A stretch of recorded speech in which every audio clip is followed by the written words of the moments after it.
So let's say hello to Peter Shovlin, who's written this fabulous book on Please Sir. It's 20 past the name of this feature. We crop up on Rewind TV, and of course, we're all over our Rewind TV YouTube channel. So, Peter, I want to jump right in with your book because if we leave it towards the end of the interview, you won't be able to get your information out because we'll just be gassing about other stuff. When did you first discover Please Sir? Ooh, I think like many people who weren't around for the original series, my introduction to Police was via the film version, and I would probably say I was about 14 when I saw that, maybe on UK Gold or BBC Two or something like that, and that was my introduction. And then I've kind of worked backwards from there in terms of the original series, Fen Street Gang, Paula, and then just a fascination with all the people involved and, in front of the camera and behind. Okay, so was it hard for you to search out the TV series? I mean, obviously the film, as you say, was probably repeated on a channel like UK Gold, but where did you go to find the TV series? Yeah, there was, I think the late 90s, early noughties, there were VHS sort of Police Volume 1, Police Volume 2. And there was three or four episodes on each one. So that was then, and then as obviously time's gone on, you've had we had obviously network DVD now gone. They did various complete packages, and then it's previously been online. I think Granada Plus, if you remember that. Ah, yeah. Um, yeah, I mean that was my introduction to a lot of things. Actually, I think they showed it, and I tell a little lie.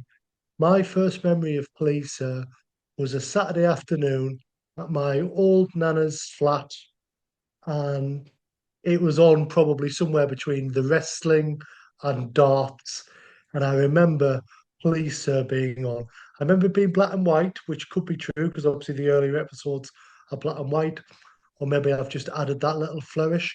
But that's my first memory of police. I didn't quite understand it, and then it kind of came full circle later on when Well, I saw the film and beyond. well, you said to me on the phone when we were setting this little chat up that it was a kids' TV show that never got an annual. I don't remember it as a kids' TV show. I remember it being on Friday nights, London weekend. Was it Thames? No, I think it was London weekend, wasn't it? But Yes, round about 7:30 on a Friday night. Of course, I lived in the Southern TV region, and it was on here. But whenever I was in London, we would watch it. So it, yes, it wasn't. It would probably feature on the cover of Lookin' magazine that with all that great artwork which it they did. did. Yes. But it wasn't officially a kids' TV show, was it? No, I think there were a few sitcoms of broadly that time which weren't technically kid shows. They were it was output for adults, technically speaking, but were very popular with kids. I think Mind Your Language is another really good example. And I think that was in a maybe a half five slot on a Saturday at one point. So again, I mean, I would say that was less kids orientated than Police, but that's another show that kind of I think just due to its innocence, to be fair, talking about both shows, due to their innocence and silliness and childishness, great characters, great writing, the kind of the pupils in terms of the Fen Street Gang often coming out on top. I think it did appeal to kids, and like you say, it got that coverage in Looking magazine. Yeah. So I think kids did buy into it. So yeah, oh yeah, no doubt they bought into it. So it started in '68, and as you said, the first couple of series were in black and white. I think they made about 55 episodes. Ran to about 1972 before it branched off into the Fen Street Gang. Have all the episodes survived? I believe so. Yeah. I mean, I'm not the out and out expert, but I don't think anything's been wiped. Um, some sort of clever clogs online have colorized the black and white episodes, which is interesting and not particularly necessary in my view. But um, to the best of my knowledge, all episodes survive, plus the spin-offs. But we'll get to that, I'm sure. Well, we've been showing it on Rewind TV, and the ratings for it have been really, really good. There's some warmth to it, and a lot of the characters are very, very likable. So there was the movie as well. I think the movie came out in about 71 originally. Then there was the Fen Street Gang. Is that as good? Because that ran for quite a few series. Is that as good as Please Sir? Is it on a par, or did Please Sir have the edge? Oh, very good question. In the nicest possible way, I think they both had their off days, and I think they both have their strong days.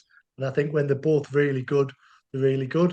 Um, and I think the Fen Street Gang, I think it was right that they did the spin-off because obviously it was becoming increasingly implausible that they were school kids. I made a joke about that to David Barry the other week about them being the oldest school kids in town.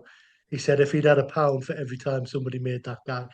So I quickly retreated with that one.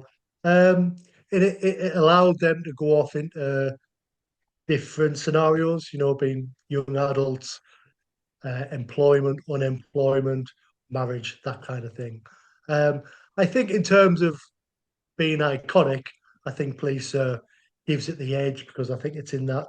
I think there's a great tradition in certainly British comedy. If you think Will Here, Carry On Teacher, Police, even Grange Hill, and then we've had recent things like Bad Education, Teachers. I think there's a great tradition of like classroom-based either comedies or programs with lots of humor. And I think this is right at the core of that. So I think in terms of being iconic, yeah, Lisa probably has the edge. But I love them both. What was the third spin-off? Bowler, did you say? Bowler, yeah, with George Baker. Wasn't he a Uh, criminal in that? Wasn't there someone a yeah, criminal in he's that? yeah, he's a kind of he's kind of an East End crook. I've not seen that for a while. What did that Um, have to do with Police Sir and the Fen Street Gang? I can't really see the connection. I don't remember that one. I think he turned up in he turned up in the Fen Street Gang as a local villain that some of them were involved with or gravitated to. And then bizarrely, he got his own spin off. I mean, they made spin offs of everything back in the day, didn't they? But yeah, that Yeah, seemed like an unlikely spin off to me. I'm unclear why um, Eric and Sharon didn't have their own spin off as a young family, yeah. struggling to make it or whatever, or even Frankie Abbott in a fish out of water scenario. But yeah, um, we got Bowler instead. I haven't rushed to rewatch that anytime recently. I must admit. Well, I think that I think that speaks volumes. I think that says it all really. So tell me you've got your book there and you're going to hold it up for the camera and show us your annual. I knew you were going to say that. I'm away from my publishing HQ at the minute. Um, I'm not very well, as you can possibly hear in my voice, so I've come away for some convalescence. So I actually don't. Um, so Well, what I can tell you about it, you've got a great green screen. We can see the guys behind you. And I think one of the things yes, that would have helped make Please Sir more believable is I believe back in those days, a teacher could be as young as 22. The students, of course, were playing teenagers, but they were a lot older. The students were probably 21, 22, 23, and John Alderton probably wasn't that much older, who played the I, teacher. yeah, I think he was about 3 or 4 years older than the eldest of the kids, who I think was Peter Cleal. Mm. So if they had had So, an older teacher in that lead role, maybe that would help. But obviously John Alderton was great in it, wasn't he? oh, fantastic. And I think it's like I say, it's not comedy perfection by it. I don't think any comedy where there's so many episodes ever is. Um, but I think when it's on the button, I think it's really, really quite sophisticated stuff. Now, you might think I'm being sarcastic there. Definitely not. I think some of the, and it's all crystallized perfectly in the film. Some of the reactions, some of the overreactions, um, some of the kind of misunderstandings that go on in terms of John Alderton, and he's basically he becomes tries to be stern, but he's basically a bit of a caricature of a kind of a do-gooder type teacher who's come to this rough, pursue with love style school to try and do some good and show these kids the way through education and interest and care. Um, I'm glad you've and mentioned to how, Sir. I'm glad you've mentioned Peter.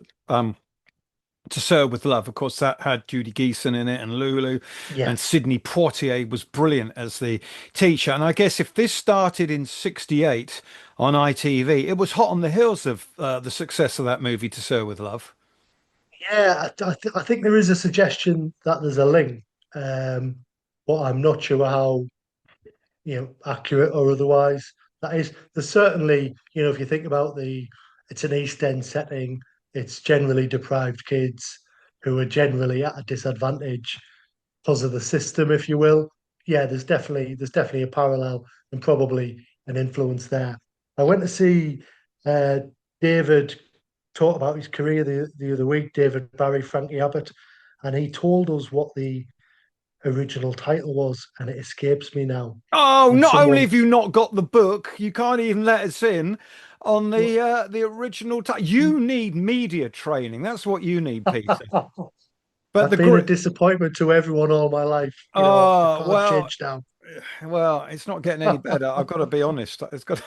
Um, it's kind of similar in many ways. It's that typical ITV late 60s, early 70s working class comedy like On the Buses. If you compare it to something round about the same time over on the BBC, Whatever Happened to the Lightly Lads, that's Yeah, about working class guys, but it's very, very classy in the way it's written and acted. And yeah. is it fair to put Please Sir next to whatever happened to the Light Lads? Because obviously, whatever happened to the Light Lads is a much better, in my opinion, and a much better situation comedy. Yeah, no, I don't think I don't think it's definitely not apples for apples. And I think the Likely Lads or whatever happened to the Likely Lads is a real, step beyond in terms of Clement and Lafreniere. I do have a theory that, and it's often ITV comedies, and it's interesting you make that distinction. That often ITV comedies are slightly seen as in apart from a couple of exceptions, often seen as the poorer relation, whereas ultimately this was these were programs that were bashed out with aplomb. Halfway through series two, I think the it was going to be 6 episodes and it doubled to 12. So there was really that it was really they were really churning it out, but it was really popular. And I think and I don't suggest you have this by any stretch. I know you don't. But I think there's a snootiness about that. I think we still see that to this day. Benidorm on ITV, one of the most popular comedies ever, but it's frowned upon by the critical elite, if you will. And I Mm. think Police and On the Buses sometimes fall afoul of that. I've just done a rewatch of Mind Your Language, partly out of curiosity, because of all the sort of the baggage that goes with it, in terms of it could never be shown now. I thought it was excellent. I thought it was ultra innocent, harmless, and I thought it was very, very funny and probably a really positive thing for all the different um, sort of backgrounds represented.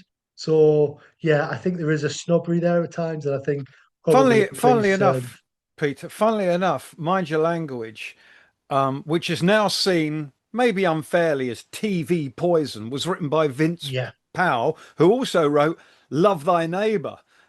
which we Yes. are never going to see back on British screens. But No. when you talk about those ITV comedies, there were some very classy ones. Rising Damp, of course, is up there with Yeah. anything that the BBC did. And I think you're Yes. right. ITV were churning them out a bit like in America. They have, I don't know, 22 episodes to a Of course. series. Yeah. ITV never went that long, but the BBC could probably afford to pay those writers as much money as they needed to write six fabulous episodes. The same for Faulty Towers. There were only, what, Yes. 12 episodes, Yeah. two series, 5 years apart. It was, I guess, a completely It was a different. yeah, it was a different model for sure. And you know, I suppose ITV saw their brief as producing fun shows that people liked as quickly as possible and as often as possible, and kind of applaud them for it. And I enjoy them. Love Thy Neighbour. I'm still on the fence with that one. I don't have a particular sort of cultural or political view. If I just don't find something that funny, I just don't find it funny. And that's currently where I'm at with Love Thy Neighbour. But I will try again. Right, tell us quickly about the book before we run out of time. The feature's called 20 Past. It's 20 minutes in the past. You've done very well, but we've Okay. got, apart from not bringing the book, you've done very, very well. Tell us about the book. Right. So the book is actually, I've kind of designed it, but there's lots of content from David Barry, aka Frankie Abbott. It's called Frankie Abbott's Police Scrapbook. There's lots of curios and ephemera relating to police. There's some interesting articles. There's song lyrics. They, they released a single, for example, Police by the Fen Street Gang. Um, and there's lots of original content from Frankie Abbott, writing as Frankie Abbott, or David writing as Frankie Abbott. He's a wonderful writer, really funny. It's really colourful. It's about 84 pages long. You can, and I would say it's essential for any fan of Police Ben Street Gang. Unfortunately, Bowler isn't covered. So I'm going to alienate the fans of that one. I don't think you'll And offend yeah, many people or annihilate, annihilate many I of think you were those. right first time. Yeah, of those fans. Does it look like an annual? Does it look like a Yeah, traditional? it's A4, it's hardback, um, it's colourful. Yeah, and I've done it mostly and that's kind of what I do. I make annuals in the sort of retro style of the 70s and 80s. Now that probably matches my design capabilities, so that's a good thing. Um, but yeah, no, I put a lot of time into this to make it look great, and David's input's fabulous. It's a must for anybody who likes the show. Didn't David, sorry to butt in, if you may, do come back to that, but David wrote a book himself on police in lockdown. So I don't want people to get confused between his book and yours. The difference is yours is more like an annual. Yeah. Absolutely correct, with sort of nice whimsical content like the secret diaries of Frankie Abbott and stuff like that. David's book, Pleaser, is the official history of because David is the curator of the show. He Yeah. flies the flag. This is, like I say, definitely more like an annual with a particular slant that it's kind of it's as if Frankie Abbott has kept a scrapbook of all his memories at Fen Street. That's Okay. kind of how it's We've dressed up. got 60 seconds left. And you were Okay. going to go and say, and may I say, and then I cut in. What were you going to say? If people wish to get it, they can get it from confessionspress.com. It's available there to order. If they want to get in touch with me personally to ask about it, I'm on Twitter at Confessions Pete.